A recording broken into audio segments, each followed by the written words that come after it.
हरे कृष्णा। आज हम एक अनोखा प्रश्न लेकर आए हैं। हमारा मन एक दोस्त या शत्रु? ये मन हमारा सबसे अच्छा दोस्त भी हो सकता है या सबसे बड़ा दुश्मन भी।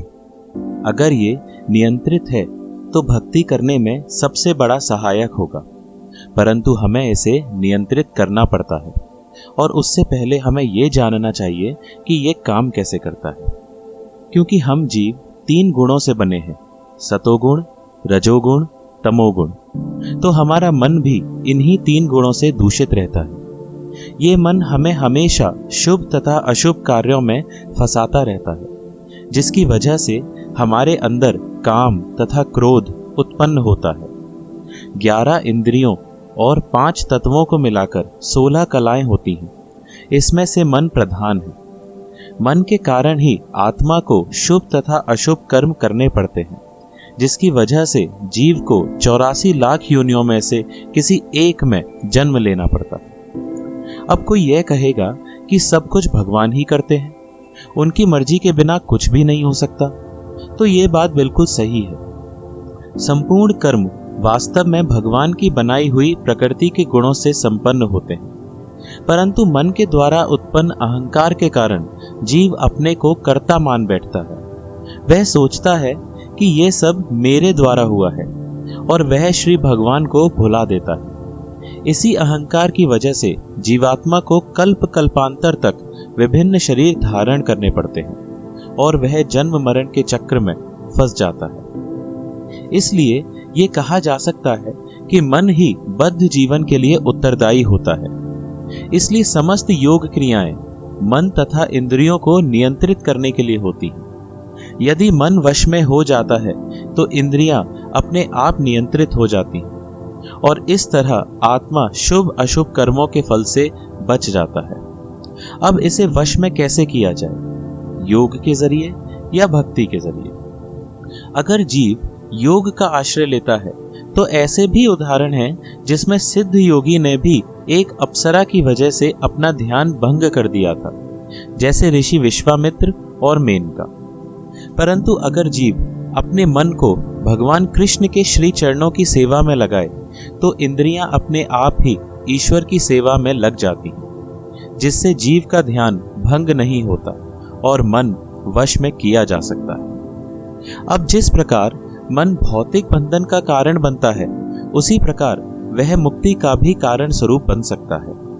जब मन ईश्वर की सेवा में लगा होता है तब इसे दिव्य कहते हैं, और जब विषय भोगों में लगा होता है तब इसे अवर यानी भौतिक कहते हैं। मन पर नियंत्रण करने के लिए मनुष्य को अपनी जीभ पर नियंत्रण करना होता है। मनुष्य को चाहिए कि जीभ को कृष्ण लीला गायन, नाम जप अथवा कृष्ण का प्रसाद प्राप्त करने में किया जाए। जब मनुष्य अपनी जीभ ईश्वर की सेवा में उपयोग करता है तो अन्य इंद्रियां स्वतः शुद्ध हो जाती हैं। मन तथा इंद्रियों के शुद्ध होते ही मनुष्य का संपूर्ण अस्तित्व शुद्ध हो जाता है तथा उसकी सारी उपाधियां भी शुद्ध हो जाती हैं। तब मनुष्य अपने आप को शरीर मानना छोड़ देता है और सिर्फ प्रभु का अंश ही मानता है। यही मुक्ति पथ भी कहलाता है। जब जीवात्मा का मन सांसारिक इंद्रिय तृप्ति में लीन हो जाता है तो जीवन बंधन तथा सांसारिक कष्ट प्राप्त होते हैं, किंतु जब वह उनसे अनासक्त हो जाता है तो वही मुक्ति का कारण बनता है। भगवद गीता में कृष्ण जी इस प्रकार कहते हैं, माम च यो व्यभिचारेण भक्ति योगेन सेवते स गुणानास्मते त्यंत ब्रह्म भूयाय कल्पते। जो पूर्ण रूप से मेरी भक्ति करता है और किसी भी स्थिति में उससे गिरता नहीं, वह अविलंब त्रिगुणमयी माया का लंघन करके ब्रह्म स्तर तक पहुंच जाता है। अब जानते हैं कि मन का असली कार्य क्या है। देखिए, शब्द, स्पर्श, रूप, स्वाद और गंध, ये 5 ज्ञानेंद्रियों के व्यापार हैं। बोलना, स्पर्श, चलना, मल त्याग तथा संभोग, ये कर्मेंद्रियों के कार्य हैं। इसके अलावा एक अन्य धारणा है जिसके अंतर्गत मनुष्य सोचता है कि यह मेरा शरीर है, यह मेरा समाज है, यह मेरा परिवार है, यह मेरा राष्ट्र है, यह 11वां व्यापार मन का है और मिथ्या अहंकार कहलाता है। अनियंत्रित मन में माया द्वारा उत्पन्न अनेक विचार तथा वृत्तियां होती हैं, क्योंकि अनंत काल से वही आती रही हैं। कभी कभी वे सपने में भी आती हैं, परंतु भगवान में लीन मन इन सब विकारों से मुक्त होता है। इसलिए जीव मन को नियंत्रित करके मुक्त हो सकते हैं, क्योंकि बद्ध जीवन का कारण मन है। जब मन को प्रशिक्षित कर लिया जाता है और आत्मा उसके वश में नहीं रहता, तो इसी भौतिक जगत में आत्मा मुक्त हो सकता है। इस जीवन मुक्त जीव को पता होता है कि वह किस प्रकार बद्ध हुआ, अतः वह अपने को शुद्ध करने और भगवान के धाम को वापस जाने का प्रयत्न करता है। इसके लिए वह श्री भगवान की सेवा में लग जाता है। इस संसार में यह मन समस्त दुखों का मूल कारण है। जब तक बद्ध जीवात्मा इस तथ्य को नहीं जानता, तब तक उसे शरीर को स्वीकार करके इस ब्रह्मांड में विभिन्न योनियों में घूमना पड़ता है, क्योंकि यह मन रोग, शोक, मोह, राग, लोभ तथा वैर से ग्रस्त रहता है।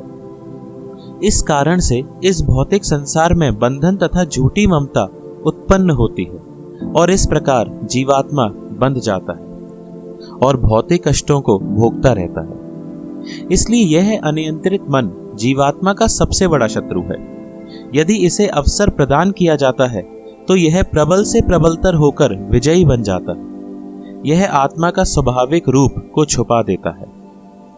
अब मन को जीता कैसे जाए? जिस एक अस्त्र से मन को जीता जा सकता है वह है उपेक्षा। मन सदैव हमें इसे अथवा उसे कर लेने के लिए कहता रहता है, अतः हमें मन के आदेशों की उपेक्षा करने में दृढ़ रहना चाहिए। मनुष्यों को मन के आदेशों का पालन नहीं करना चाहिए। श्रील भक्ति सिद्धांत सरस्वती ठाकुर कहते थे कि जागने के बाद तथा सोने से पहले मन को कई बार जूतों से पीटना चाहिए। कैसे? निरंतर नाम जप करके। इस प्रकार से मन को वश में किया जा सकता है। दूसरी प्रमाणिक विधि है गुरु की आज्ञाओं का कठोरता से पालन करना और ईश्वर की सेवा में लगे रहना। इससे मन स्वतः वश में आ जाएगा।